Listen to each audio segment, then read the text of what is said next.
मैंने आपको ये बात हमेशा से बताई है कि English is a name of practice. तो जितनी ज़्यादा आप प्रैक्टिस करोगे उतनी ज़्यादा परफेक्शन आपके अंदर आएगी। तो if you like my video please subscribe my channel English with Asad Iqbal and press the bell icon button. बिस्मिल्लाहिर्रहमानिर्रहीम। In the name of God the most beneficent the most merciful. My name is Asad Iqbal and I would like to welcome all of you with the Islamic greetings. Assalamu alaikum wa rahmatullahi wa barakatuhu. In this video we are going to study about formation of personal pronoun. इस video में हम सीखेंगे pronoun क्या होते हैं, personal pronoun किन्हें कहा जाता है और इनकी फॉर्मेशन किस तरह से की जाती है। सबसे पहले हम बात करेंगे प्रोनाउन की कि प्रोनाउन होता क्या है। तो प्रोनाउन का मतलब क्या होता है? A word that is used instead of a noun is called pronoun. ऐसा लफ्ज़ जो किसी नाउन की जगह इस्तेमाल हो उसे इंग्लिश में कहते हैं प्रोनाउन। उसके एग्जांपल्स क्या हैं समझते हैं। Number 1, I, we, you, he, she, it and they. These are called pronouns. Why they are called pronoun? Because they are used instead of a noun. तो सबसे पहली चीज़ जो हमने समझी वो ये है कि प्रोनाउन एक ऐसा लफ्ज़ होता है जो किसी नाउन की जगह इस्तेमाल होता है। Pronoun is a word that is used instead of a noun is called pronoun. Pronoun तो आपको क्लियर हो गए। अब हम बात करते हैं पर्सनल प्रोनाउंस क्या होते हैं। पर्सनल प्रोनाउंस पर्सनल प्रोनाउंस क्या होते हैं तो जहन में रखिएगा। These words like I, we, you, he, she, it and they are also called personal pronouns. These words are called pronoun because they are used instead of a noun. These words are also called personal pronouns. लेकिन इसकी वजह और भी है, वो ये है these words are also called, मैं दोबारा से लिख देता हूँ, these words are also called personal pronoun. Why? Because they stand for three person. This is called I and we are called first person, you is called second person, and he, she, it and they are called third person. First person and third person. So दोबारा से समझ लें why these words are called personal pronoun, because these words refer three person, first person, second person and third person. I and we are called first person, you is called second person, he, she, it and they are called third person. अब हम personal pronouns की formation को समझते हैं कि personal pronoun बनते किस तरह से हैं, मतलब फर्स्ट पर्सन की फॉर्मेशन कैसे होती है, सेकंड पर्सन की और थर्ड पर्सन की। तो सबसे पहले हम बात करते हैं फर्स्ट पर्सन की। फर्स्ट पर्सन कौन कौन से हैं? I and we are called first person. I की फॉर्मेशन कैसे होगी? I, my, mine, me. अच्छा, we is also first person, इसकी फॉर्मेशन कैसे होगी? We, our, ours, us. अब हम आते हैं सेकंड पर्सन पे। सेकंड पर्सन है हमारा यू। यू की फॉर्मेशन कैसे होगी यानी सेकंड पर्सन की? You, your, yours, you. I think आपको क्लियर हो गया। अब हम बात करते हैं थर्ड पर्सन की। थर्ड पर्सन है हमारे कौन से? He, she, it and they are called third person. अब इनकी फॉर्मेशंस क्या है? He, his, him, she, her, hers, her, it, its, it, they, their, theirs, them. I think अब आपको इसकी फॉर्मेशन समझ आ गई होगी। अभी हमने डिस्कस किया फॉर्मेशन ऑफ पर्सनल प्रोनाउंस। अब हम पर्सनल प्रोनाउंस की फॉर्मेशन को ग्रामेटिकली समझते हैं, मतलब इन वर्ड्स का, जैसे ये वर्ड्स जो मैंने लिखे हैं इनके ग्रामेटिकली इंडिविजुअल नेम्स क्या हैं।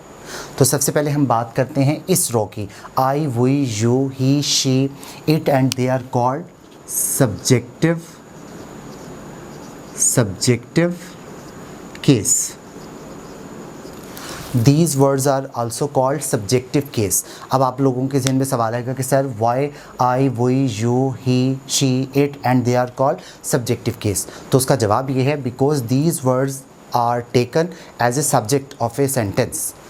These words are taken as a subject of a sentence like I am a good boy, we are good people. इस तरह से जब हम बनाएंगे तो ये सारे वर्ड हमारे सेंटेंस में क्या होंगे? सब्जेक्ट के तौर पर इस्तेमाल होंगे। अब हम बात करते हैं नेक्स्ट रोज़ की। ये वाली रो और ये वाली रो जो है प्रोनाउन की, उसे ग्रामेटिकली कहा जाता है पोजेसिव केस। इन दोनों रोज़ को कहा जाता है इंग्लिश में पोजेसिव केस। मतलब अब उसकी एग्जाम्पल क्या है, दिस इज़ माई मार्कर और दिस मार्कर इज़ माइन। तो दोनों तरीक़ों से, यानी जब मैं कहता हूँ दिस इज़ माई मार्कर, तो माई का वर्ड भी पोजेशन को शो करता है, मिल्कियत को शो करता है। या मैं कहता हूँ दिस मार्कर इज़ माइन, तो ये जो दोनों वर्ड हैं, यानी ये दोनों रोज़ हैं, वो पोजेसिव केस हैं, क्योंकि ये शो करती हैं पोजेशन या ऑनरशिप को। अब हम बात करते हैं नेक्स्ट रो की। ये जो वर्ड्स हैं me, us, you, him, her, it and them, grammatically इन्हें कहते हैं ऑब्जेक्टिव केस। ग्रामेटिकली इनको कहा जाता है ऑब्जेक्टिव केस। अब आप लोगों के ज़हन में सवाल आएगा कि sir why these pronoun are called objective case, because these words are taken as object of a sentence. For example, a letter is written by me, a letter is written by us, a letter is written by you, a letter is written by him, a letter is written by her। तो इस तरह से जब हम use करते हैं तो ये वर्ड हमारे ऑब्जेक्टिव केस कहलाते हैं।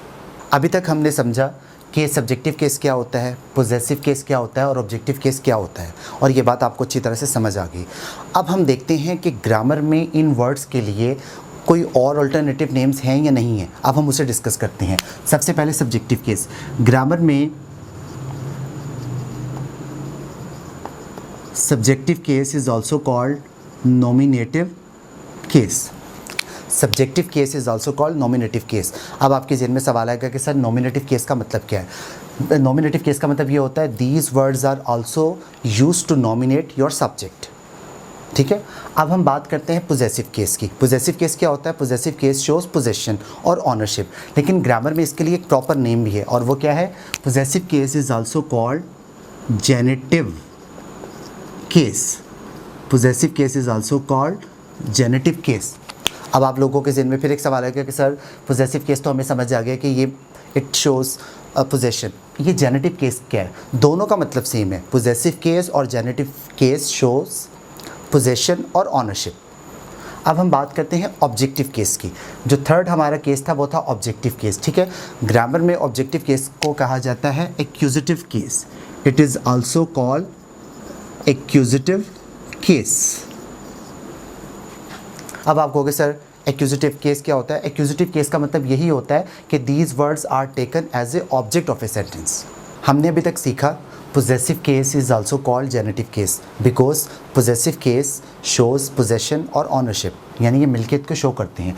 और वो कौन से हैं? मैंने बताया था कि माई, आवर, योर, ये वाली रो, माइन, आवर्स और ये वाली रो, ये जो दोनों रोज़ हैं ये पोजेसिव और जेनेटिव केस कहलाती हैं। ये बात आपको मैंने समझा दी। अब हम थोड़ा सा एडवांस समझते हैं। ग्रामर में इस रो को कहा जाता है पोजेसिव एडजेक्टिव। Possessive adjective. इन वर्ड्स को my, our, your, his, her, its और देयर, इन वर्ड्स को, इन प्रोनाउन को ग्रामर में कहा जाता है पोजेसिव एडजेक्टिव। और इसका दूसरा नाम है प्रोनोमिनल प्रोनाउंस।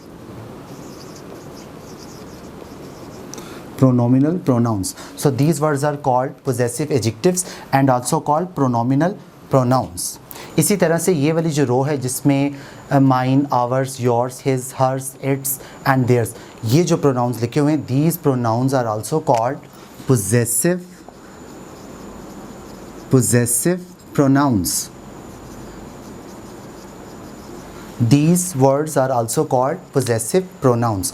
अब हम एक मिसाल से possessive adjective और possessive pronoun को समझते हैं। अब हम मिसाल से समझते हैं दोनों का फ़र्क। नंबर 1, मैंने एक सेंटेंस लिखा, दिस इज़ आ बुक, ये एक किताब है, इस फ़िक्रे में।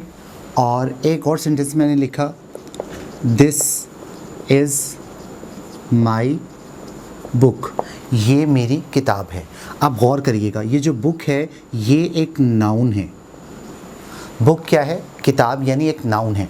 अच्छा, इस लफ्ज़ ने, इससे पहले मैंने एक वर्ड लगाया है माई, तो माई का वर्ड किसके लफ्ज़ में इजाफा कर रहा है? नाउन के मतलब में। तो ऐसा लफ्ज़ जो किसी नाउन के मीनिंग में इजाफा करे या प्रोनाउन के मीनिंग में इजाफा करे, उसे हम इंग्लिश में कहते हैं एडजेक्टिव।